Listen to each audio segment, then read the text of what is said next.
Coming up, Hollywood has sequelitis. They have a tough challenge. Aren't there any new ideas? Do you have to go back to that touch tone of the 70s? you're listening to The Pod Couple, where John Amisotti and Barbara Lippert debate all things media culture.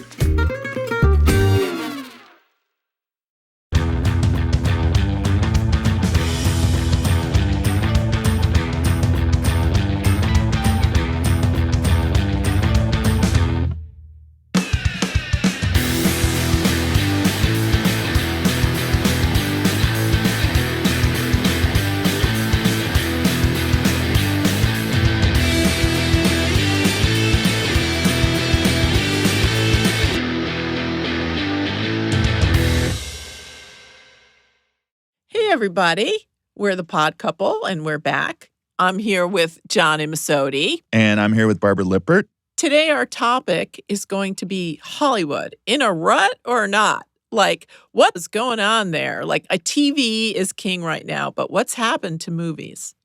So you would, obviously, if you're talking about Hollywood, we tend to think movies, but there's movies and television. And It's content. Everything is blending now. That's Right. one of the problems.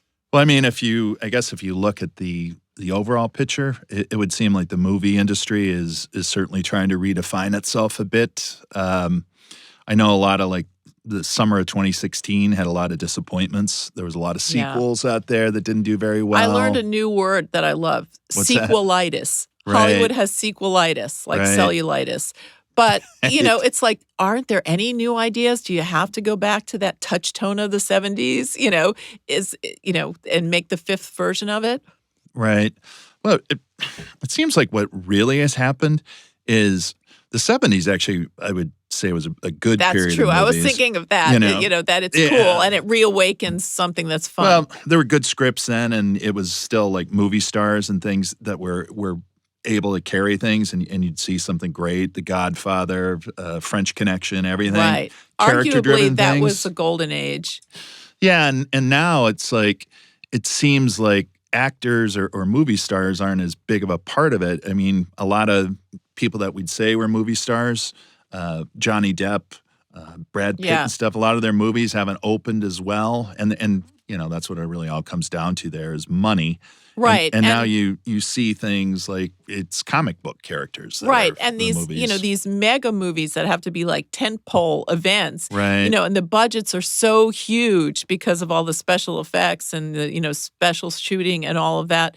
But they're focused group to death, like to play in Taiwan and to play all over the Right. world. So I think in the rest of the world, they're doing great. America's still exporting a ton of movies. Mhm. But I think here, as far as getting people in the seats, they're still using the promotional stuff they learned in the 1950s and 60s, so they're having decent first weeks and then totally dropping off the radar because social media gets the word out immediately overnight. So if you really want to see something, you'll see it right away.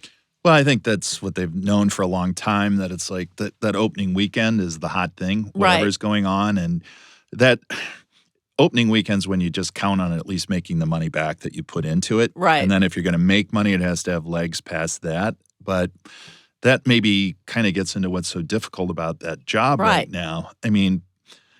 Movies tend to be made more for kids, and it seems like more and more and more. And those are the only ones that are doing well, actually. Well, take us, for example. Like, I could go to the movies whenever I want, but it's going to be really hard to coax me out of my house because I have a great home theater system. Right. Most of the movies I want to see are going to be streamed to me within a few weeks anyway. Right. They have a tough challenge in the movie I know. business. Although occasionally I'll go for one of those Barco Lounger seats in the movies. Have you been to Right. one of those movies? They're really great. They're a lot of fun. Movies where you can drink. That and can do like it, a movie right. like Sausage Party. Right. Well, I didn't see that one, but It's made for groups of Right. friends to go together and drink and sit in those giant Barco loungers and to Right. be an event. So that's one way to get people out to the movies. But Right. I find like everything else in the culture these days, it's like the 1% and then everything else. There are these huge blockbusters with enormous budgets, or else there are little tiny indie movies that are interesting. Right. And the stuff in the middle, like your $20 million, Mark Ruffalo experience is getting Right. knocked out. Although there's one around now that's great, Bad Moms, and that's right in that mid-range, and it's actually not losing as much as many viewers by the second week. Well, maybe that's an interesting thing about, you talk about advertising and marketing. While Hollywood can be very creative in, films, in the TV shows, they're really not very creative about marketing by and Right. large at all. It's very predictable what the schedule is going to be through the year. You're going to start with January and February and March, which are going to be the disappointments or duds. Right. The ones that they thought were going to be good.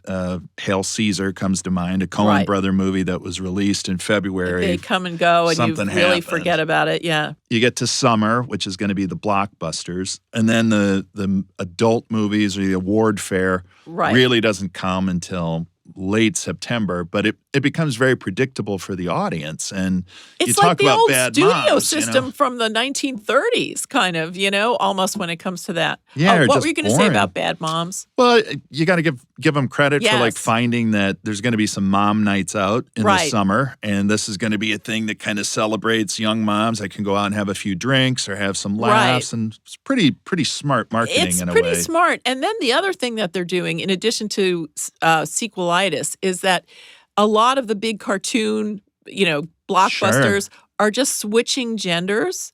Like Ghostbusters, they just made it all female. But that was a huge flop. And so that was a good it's thing. not so bad, but these horrible people on the internet were just destroyed these women and were just so vicious. And I don't understand why these trolls are so women hating, but I don't think that it's a generally just a great thing to take the same story and switch genders, because it's way more nuanced than that. Yeah, and I think in that movie's case, it was like, for one, the original's pretty good. The original isn't that old, and the technology behind it still looked good. Paul Feig's a great director, and he took a chance by using some really funny women, but I think it just was a seemed lot like, better than the terrible reviews it got. we kind of lumped everything in Hollywood together. We started with the movies. On the other hand, it wasn't long ago people were saying TV was going to be gone, and this is arguably the new golden age of television. Television's gotten pretty fantastic, and particularly if you include things, again, series that you watch on mobile devices, computers, streaming, video, whatever you want to call it. Downloading. There's definitely been the novelization of TV, and I think that's a revival that's been incredible. And obviously that has hurt movies also. Because people want to binge watch. They want to, sort of sit home for a weekend and learn something and get through a whole series without commercials. Right. And so they can talk about it and be part of the cultural conversation. Well, and you'll also get, now it's not a down thing for a great actor to go on television or one of these Netflix series, because, first of all, you can show that you're a better actor in something like a show like True Detective or Fargo, the series, versus being a guy in a suit or a woman in a suit who's painted green that nobody recognizes you anyway. Here we actually have like great writing, great characters. And for women and for women professionals and all of that. Like and crazy. And these scripts really get, fine screenwriters, because the characters are really dark and nuanced. Just some of the best stuff. I mean, I think television's pretty great. So. And the only problem now is there's too much of it. There are like 500 new scripted series where there were 300 and then where there were 100. And so you start feeling overwhelmed. But people are still talking about it and still looking for it on every screen. Yeah. Between us, movies. I still think there'll be some great movies out toward Oscar season. I hope there are. And, I'll never give up on it completely. I mean, I like the movies. But the movies seem a little bit not star-driven, not script-driven as much, maybe a little weak. But television, pretty good. Right. On And the also whole. we can consume it the way we want. Right. In these bits. Whereas if you have to go out and spend a lot of money and spend 2 hours, people just don't do that anymore. That's true. So, okay, with that, culturally, it doesn't have to be TV or movies. Anything hot this week that you really like or not? Well, one thing I just wanted to talk about was watching the Olympics. Because, going in, I was like, why do we have the Olympics? It's so expensive. These cities ruin themselves trying to provide for it. And then, then they go into an economic depression. It's so fake. And then I watched and I thought, this is everything we should be that the political season hasn't been. This is all about discipline and care and work and talent and rewarding talent. And it's all about, people of every skin type and every background in every country. It's wonderful to see it. What I'm really loving this week is we've seen the return of Mr. Robot on USA Network.